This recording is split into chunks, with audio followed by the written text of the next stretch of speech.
प्रणितीताई, ज्या पश्चिम बंगालचा तुम्ही उल्लेख करताय तिथे वर्षानुवर्ष महिलांवर किती अत्याचार झाले आणि किती गुन्हे घडले, मात्र ना त्या गुन्ह्यांची जबाबदारी घेतली गेली ना कारवाई झाली. लेकींचा आयांचा आक्रोश तुम्हाला ऐकूच आला नाही. महाराष्ट्रात मात्र प्रत्येक प्रकरणात तात्काळ कारवाई होते. ही झिरो टॉलरन्स हीच देवाभाऊंची भूमिका आहे. पण प्रणितीताई, तुमची भूमिका मात्र सोयीने बदलते.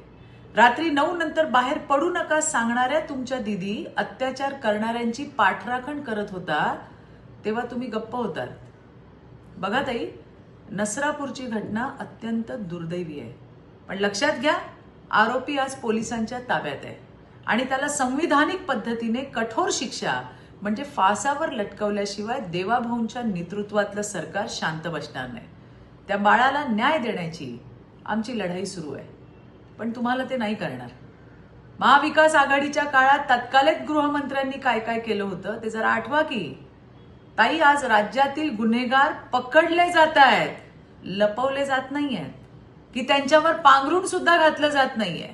कुठलाही हरामखोर असो त्याच्यावर कारवाई ही होतेच, जी आत्ताही झाली आहे. एक स्त्री म्हणून तरी कुठल्या विषयावर राजकारण करायचं याचं थोडंसं भान असू द्या. धन्यवाद. जय हिंद, जय महाराष्ट्र, भारत माता की जय.